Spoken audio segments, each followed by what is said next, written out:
Hello student, तो आज हम बात करेंगे आपके क्लास के 12th क्लास के चैप्टर नंबर 2 इलेक्ट्रोकेमिस्ट्री के बारे में।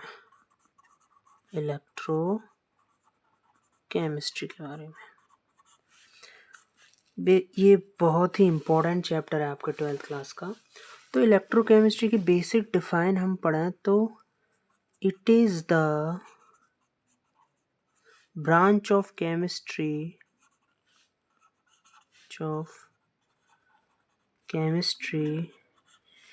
which deals with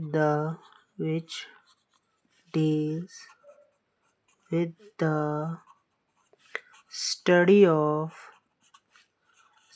of interconversion of electrical energy and chemical energy,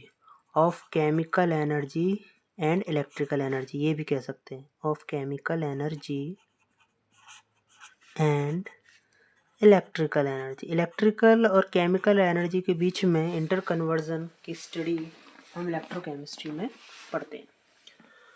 so electrochemistry में हम मेनली हमारे जो बोर्ड एग्ज़ाम के हिसाब से सिलेबस में हम मेनली गैल्वेनिक सेल है, इलेक्ट्रोलाइटिक सेल है, तो हम गैल्वेनिक सेल हमारे सिलेबस में है, तो हम स्टडी करेंगे गैल्वेनिक सेल के बारे में। Galvanic cell, what is the galvanic cell?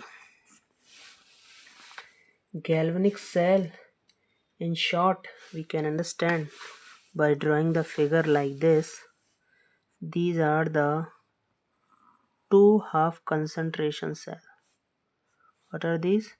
These are the two half concentration cell in which the two electrodes are dipped.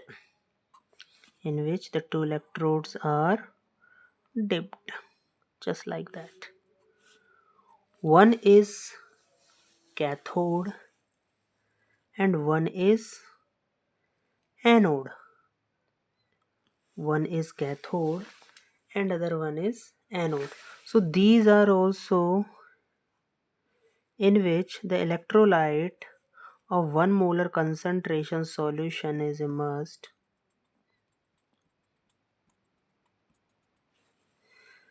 This is like a salt bridge. This is the inverted U-shaped salt bridge. This is the inverted U-shaped salt bridge. ये inverted U-shaped salt bridge है, इसको हम ऐसे कर सकते हैं। Yes. तो हम क्या देखते हैं कि ये जो दो कंटेनर हैं, इनमें 1 मोलर कंसंट्रेशन का एक में जिंक सल्फेट है और एक में 1 मोलर कंसंट्रेशन का कॉपर सल्फेट सॉल्यूशन है। This is the part anode, and this is the part cathode. So how can we join it? And these are batteries. Cathode is just positive, anode is just negative charge terminal, and the wire is jointed by a voltmeter, just like that. A deflection is occur, this voltmeter. If the current passes through anode to cathode, an electron goes from cathode to anode in opposite direction, then the current produced in a whole circuit and the deflection of voltmeter occur just like that. So हम इसको इसमें इस तरह पढ़ते हैं। So flow of current is the opposite of flow of electron. तो current यहाँ से कैथोड से पास होगा और इलेक्ट्रॉन इसके जस्ट अपोजिटली चार्ज से पास होंगे। तो करंट जब पास होगा तो ये वोल्ट मीटर में डिफ्लेक्शन क्रिएट होता है आपका, ठीक है। हाँ जी, तो इलेक्ट्रॉन यहाँ से पास होंगे, यहाँ से इलेक्ट्रॉन्स पास होंगे और यहाँ से क्या पास होगा, यहाँ से पास होगा करंट। तो इलेक्ट्रॉन और करंट जब पास होंगे तो यहाँ पे एक करंट जनरेट होगा और जहाँ से चार्ज जो आयंस होते हैं वो आयंस आपस में ब्रेकअप होना स्टार्ट करेंगे। आयंस आपस में ब्रेक होना स्टार्ट करेंगे। जब आयंस आपस में ब्रेक होना स्टार्ट करेंगे तो हम क्या देखेंगे कि ZnSO4 किन आयनों में टूट जाएगा, Zn2 पॉजिटिव और SO4 2 नेगेटिव। ऐसे ही कॉपर 2 पॉजिटिव और SO4 2 नेगेटिव में ब्रेकअप हो जाएगा। हाँ, ये सॉल्ट ब्रिज जो लगाया है इसमें क्या होता है, इसमें इलेक्ट्रोलाइट्स फिलअप होते हैं आपके, और ये जिस मीडियम में होता है ये अगर अगर मीडियम कहलाता है। ये पूरा सेमी सॉलिड जैसा पेस्ट होता है इसके अंदर, ये अगर अगर मीडियम कहलाता है। अगर अगर या जिलेटिन मीडियम में होता है। तो इसमें कौन कौन से इलेक्ट्रोलाइट होते हैं, लाइक KCl, NaNO3 एटसेट्रा। ये इस टाइप के इलेक्ट्रोलाइट फिल होते हैं अपोजिटली चार्ज आयंस वाले। तो इनमें क्या होता है, जब करंट इलेक्ट्रॉन यहाँ से फ्लो करना स्टार्ट करते हैं, करंट यहाँ से फ्लो करना स्टार्ट करती है, तो फिर क्या होता है, आयंस का भी माइग्रेशन होता है। सॉल्ट ब्रिज वैसे तो पार्टिसिपेशन नहीं करता बट आयंस ट्रांसफर करता है। तो ये क्या करता है, इसका काम क्या होता है, इलेक्ट्रिकल न्यूट्रलिटी को बैलेंस करता है। ये इलेक्ट्रिकल न्यूट्रलिटी मतलब आयंस यहाँ कैथोड है, ये कॉपर का बना होता है, और ये एनोड है, ये जिंक का बना होता है। तो यहाँ Zn2 पॉजिटिव की अधिकता ज़्यादा हो जाती है या Cu2 पॉजिटिव की। तो इस तरह से क्या होता है कि जहाँ पर जिस चार्ज की एक्यूमुलेशन ज़्यादा होता है, सॉल्ट ब्रिज उससे अपोजिटली चार्ज इन दोनों हाफ सेल्स को पास कर देता है और इलेक्ट्रिकल न्यूट्रलिटी को मेंटेन रखता है। तो इसमें क्या होता है, जब इलेक्ट्रिकल न्यूट्रलिटी मेंटेन रहती है तो करंट एक टाइम के बाद फ्लो होना बंद हो जाता है और वहाँ एक पोटेंशियल डिफरेंस क्रिएट हो जाता है। तो यही है आपका गैल्वेनिक सेल, जिसको हम इलेक्ट्रोकेमिकल सेल भी कहते हैं। अब इलेक्ट्रोकेमिकल और गैल्वेनिक सेल में तो यहाँ इसकी एनोड और कैथोड पर जो रिएक्शन होती है वो इस तरह है, रिएक्शन एट एनोड। तो एनोड पर रिएक्शन किस तरह से होती है, एनोड पर रिएक्शन होती है जिंक।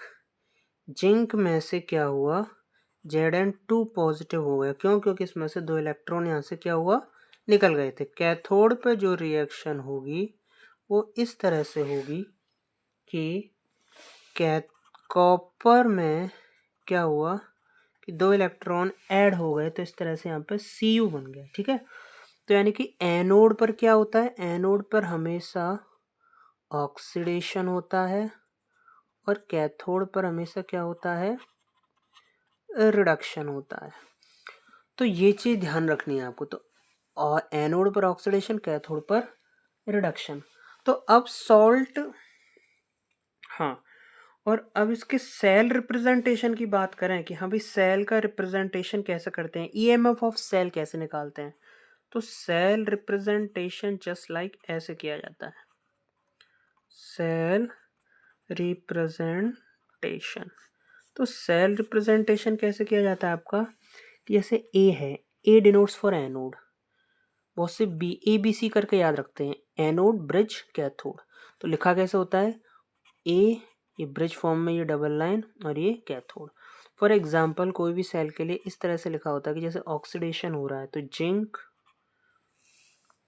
2 Zn2 पॉजिटिव और ये ब्रिज, और यहाँ पर कॉपर का कैथोड रिडक्शन हो रहा है, ऑक्सीडेशन होता है, इलेक्ट्रॉन लूज कर दिए, पॉजिटिव आयंस बना लिया, यानी कि ऑक्सीडेशन, कॉपर का रिडक्शन और Cu2 positive to Cu, just like that. This is the cell representation.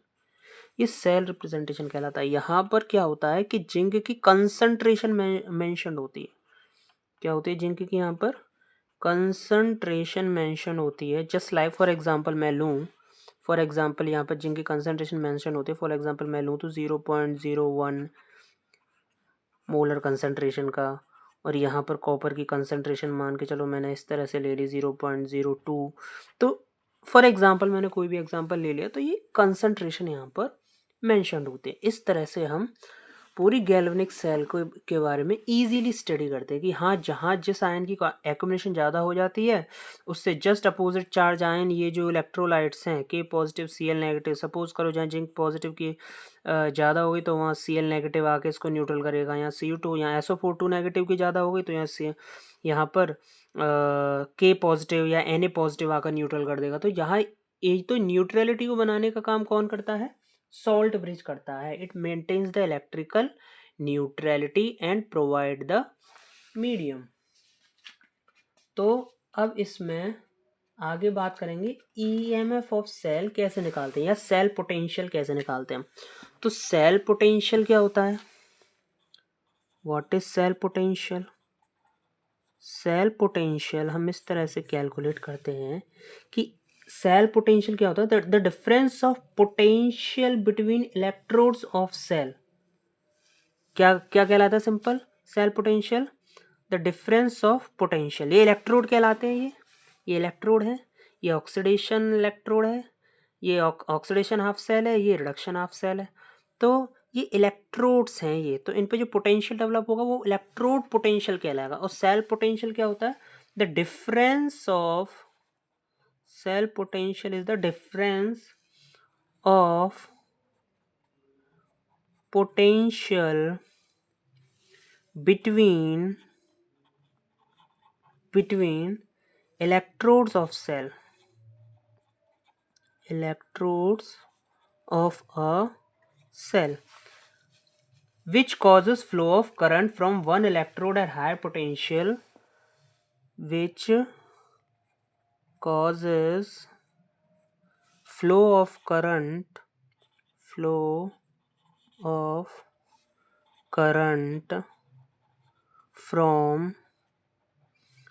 one electrode, which causes flow of current from one electrode at higher potential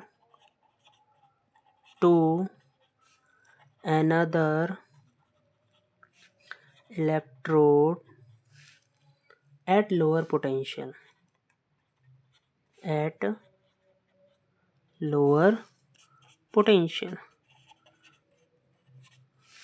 तो ये किसके कारण होता है? जब करंट फ्लो होता है एक इलेक्ट्रोड जो हायर कंसंट्रेशन वाला हायर पोटेंशियल वाला जो इलेक्ट्रोड है उससे लो पोटेंशियल इलेक्ट्रोड की तरफ जो करंट फ्लो होता है तो वहाँ एक पोटेंशियल डिफरेंस क्रिएट होता है। मैंने बताया ना करंट फ्लो हो रहा है तो वहाँ क्या होगा, एक टाइम पर जब आयंस बैलेंस हो जाएंगे दोनों हाफ सेल्स में तो वहाँ करंट फ्लो होना बंद कर जाएगा और एक सेल पोटेंशियल वहाँ पर क्रिएट हो जाएगा। तो यही बात थियोरेटिकली लिख दी हमने।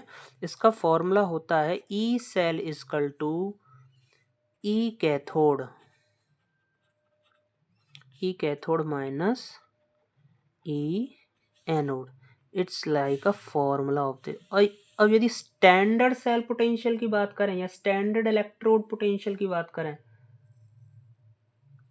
ये तो है सेल पोटेंशियल का फॉर्मूला। और यदि हम स्टैंडर्ड इलेक्ट्रोड पोटेंशियल की बात करें तो उसको हम कैसे लिखते हैं? उसको हम लिखते हैं इस तरह से, जैसे ई नॉट लग जाएगा। स्टैंडर्ड सेल पोटेंशियल लिखते हैं तो यहाँ ई नॉट कैथोड, इनकी स्टैंडर्ड की वैल्यू फिक्स होती है हमेशा, E nought cathode minus E nought anode, just like that. इसका यूज आगे नर्स्ट इक्वेशन में हम करने वाले हैं। तो ये इसका नाम क्या हो जाएगा? स्टैंडर्ड इलेक्ट्रोड पोटेंशियल यदि हम निकालते हैं तो E nought cell equal to E nought cathode minus E nought anode. तो इस तरह से हम ईएमएफ ऑफ सेल इस तरह से हम कैलकुलेट कर सकते हैं। अच्छा, इलेक्ट्रोड पोटेंशियल कब नाम दिया है? जब इलेक्ट्रॉन लूज करे हैं तो ऑक्सीडेशन पोटेंशियल उसने क्रिएट किया है। जब इलेक्ट्रॉन गेन किए हैं तो उसने रिडक्शन पोटेंशियल कहा है उसको। तो इस तरह से हम इसको इलेक्ट्रोड पोटेंशियल भी कहते हैं। The tendency of an electrode to lose और gain electron is called electrode potential. यही तो काम करते हैं कैथोड से एनोड की तरफ, यही तो होता है। तो इसको सेल पोटेंशियल या इलेक्ट्रोड पोटेंशियल भी कहते हैं। और ई नोट सेल बराबर ई नोट कैथोड माइनस ई नोट एनोड, इस तरह से हम फॉर्मूला लिख सकते हैं। तो अब एक नोट हमको ध्यान रखना है। नोट क्या है? कि जो रिडक्शन पोटेंशियल होता है वो डायरेक्टली प्रोपोर्शनल होता है कंसंट्रेशन ऑफ आयंस के, और जो ऑक्सीडेशन पोटेंशियल होता है वो इनवर्सली प्रोपोर्शनल होता है कंसंट्रेशन ऑफ आयंस के। इस तरह से, यानी कि greater the value of reduction potential the greater the concentration of ions, and greater the value of oxidation potential lower the concentration of ions। तो इस तरह से ये दो फॉर्मूले हमको याद रखने हैं, आगे काम आएंगे आपके न्यूमेरिकल्स में और कॉन्सेप्चुअल प्रॉब्लम को सॉल्व करने में। तो फॉर्मूला मैंने बता दिया, ये स्टैंडर्ड है। क्या है ये स्टैंडर्ड इलेक्ट्रोड पोटेंशियल, और इसका नाम रिडक्शन पोटेंशियल भी कर दिया गया है, तो बाद में चेंज करके। तो इसके दो नाम हैं, स्टैंडर्ड इलेक्ट्रोड पोटेंशियल और इसको स्टैंडर्ड रिडक्शन पोटेंशियल भी कहते हैं, और स्टैंडर्ड रिडक्शन पोटेंशियल ये अक्सर आपको कैलकुलेट करने के लिए पूछा जाता है एग्जाम्स में। तो आज के लिए अभी हम इतनी ही चर्चा करेंगे। गैल्वेनिक सेल के बारे में बताया, उनके ईएमएफ ऑफ सेल या सेल पोटेंशियल कैसे निकालते हैं, उन फॉर्मूले का भी डिस्कशन कर लिया। अब इससे अगले नेक्स्ट वीडियो में हम नर्स्ट इक्वेशन के बारे में पढ़ेंगे, तब हम इन पे बेस्ड न्यूमेरिकल भी करेंगे, और नर्स्ट इक्वेशन में ये कैसे यूज़ होते हैं तब वहाँ इसकी पूरी जानकारी लेंगे।